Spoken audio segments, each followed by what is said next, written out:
Hey everybody, welcome to the Cardboard Cave. We're here to take a look at a party game called Blob Party. It's designed by Pam Walls. It's put out by Whiz Kids. I actually picked this up at Barnes & Noble recently on a great sale. 25 bucks is the retail price. Check your Barnes & Noble, but you should be able to find it, you know, for not a lot of money, even if they don't have it at your Barnes & Noble. It plays in 15 minutes, ages 8 and up, 4 to 8 players. This is a bigger group game. I kind of ignored this at first, you know, especially because it was over in the sales section. Like, I got enough, you know, kind of silly party type games, and it's not something I really, really go for all that much, even though they can be fun. But then I just flipped it over and read the back of the box. I'm like, okay, this is simple. It's not that different from some other games, but it's just unique enough and sounds fun enough that this is the kind of game I wish I'd thought of it. Like, it's just a clever idea. So basically, so I popped the shrink wrap off on this, so I'll just go ahead and, I've not opened anything else up, I just popped the shrink wrap. But basically, you could explain the game in a couple sentences. It's a cooperative game, so you all win or you all lose, how many ever people you're playing with. And what you do, and here's the rules. I mean, you got the contents there, set up there, one page of rules, and a little tiny paragraph saying what happens when you win. It's really one page. That's the rules. That's really it. It's super simple. So what you do, first, everybody gets a piece of the blob. Whether you're playing just 4 or all the way up to 8, everybody gets a piece of the blob.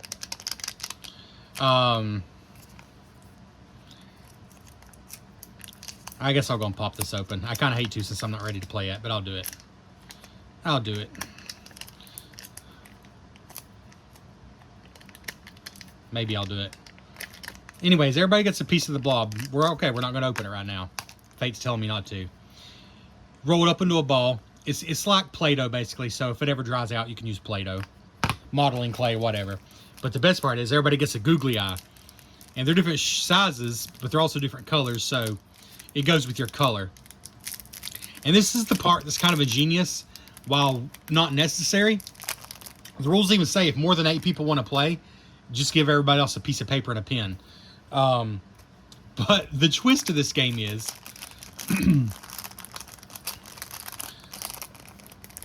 you get your own separate blob with a googly eye.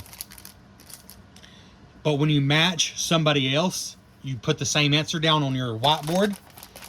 You join your blobs. That's why it's a blob party. It's like if the green player and the white player gave the same answer, they would join their blobs together, stick their googly eyes on there. Now they're working together as a team. And it might come down to, say you're playing an 8-player game, it might get to the point where you've got like 6 people who've all given the same answer at some point. So they're just one big blob, and they're all working together, hoping the last 2 people, you know, or even the last 1 person will come up with the same answer. So let me show you how it works. It comes with 8 dry erase markers, which have erasers, 8 dry erase boards,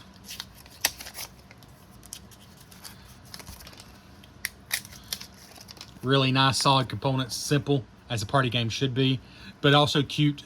Again, the blob theme is totally unnecessary, but I think it's what makes it so cool and appealing. And each blob looks different on here. I love that. So you got 8 dry erase boards. They even got art on the back. That's cool.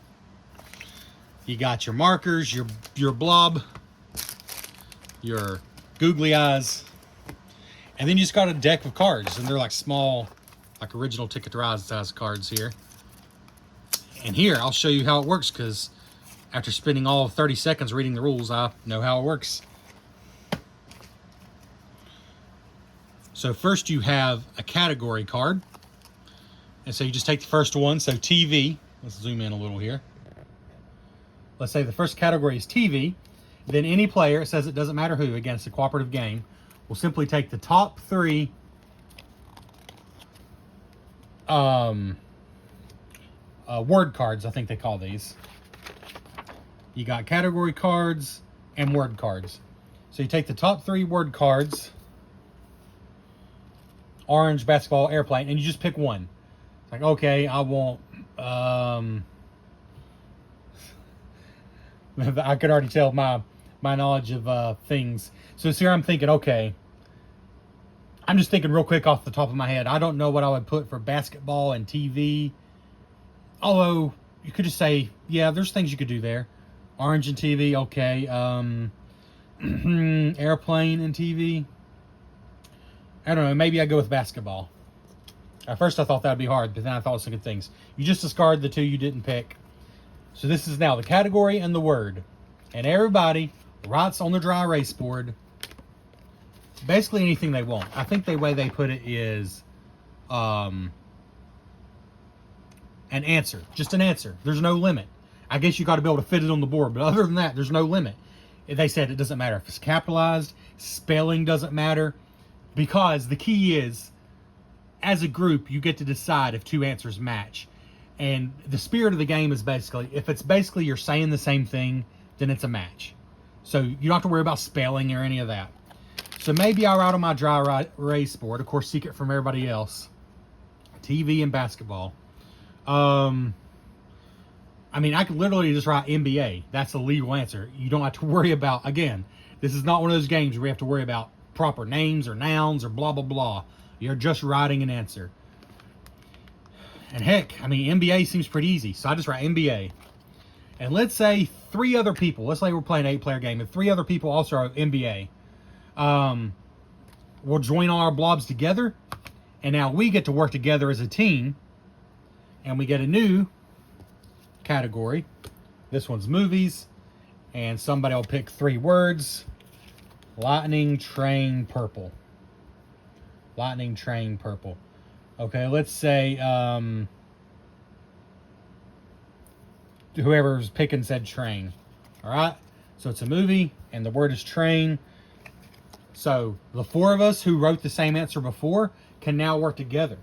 And the rules suggest that you still write down an answer, and then as a group you decide which answer you want to go with. But our goal is for the other people who are playing to give the same answer we do.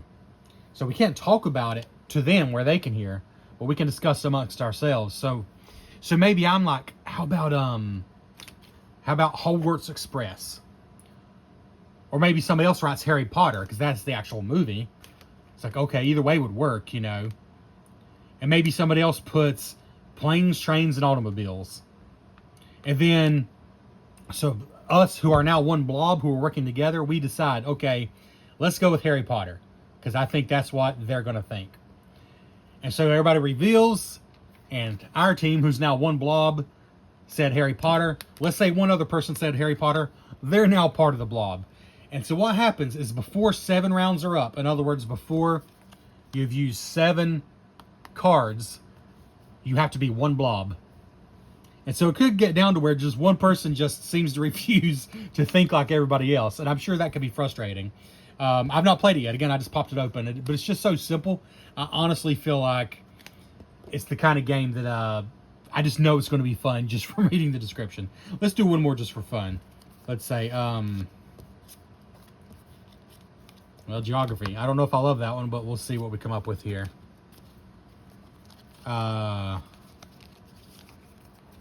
Ice, island, and boat. So now, again, whoever turned these over has to decide which one to use. Maybe island. Okay? Honestly, I think this might be a hard one. There's so many islands. But maybe just think of the first thing that pops in your head. The first thing that popped in my head was Hawaii. You know, I live in America. That makes sense. Hawaii. Okay? So those of us who are one big blob, we agree, yeah, Hawaii's a good answer. And then if everybody else who's still separate blobs also wrote Hawaii, then we win. Anyways, you just keep going. As soon as you all got the same answer, the game's over, you win. If you don't manage to do that in 7 rounds, you lose. And that's it. You can set up and play again. Take your blobs apart. Put your googly eyes back on. That's it. Blob Party. It's so simple, but I think the blob thing is sort of kind of brilliant. Because it's a way to show that you've got the same answer. You join together. You could easily just be like, you could just remember, I could just remember that we've agreed. And, we can move to the same side of the table. You don't really need the blobs, but I think that's what sets us apart. I think this is one, it says ages 8 and up. And I think, it's the kind of game that requires like a broad knowledge. But if you're playing with kids, assuming you know the kids, like they're yours or your friends or whatever, you maybe have some idea of the world experience they've had. So you can tailor your answer. Because this is not a game where you're trying to trick everybody with your clever answers. You're trying to get the same answers as everybody else. So if you're playing with kids and a movie or say TV and boat came up, I may not say Thunder in Paradise with Hulk Hogan, because a lot of kids, dare I say most kids, are going to be like, what?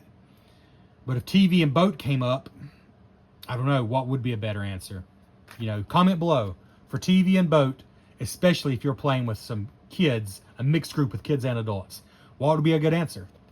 I think that's kind of the brilliant thing of it. No matter what group you're playing with, you have to tailor your answers because you're just trying to get the same answers. Anyways, that's Blob Party. Thanks for checking out the Cardboard Cave. We'll catch you next time.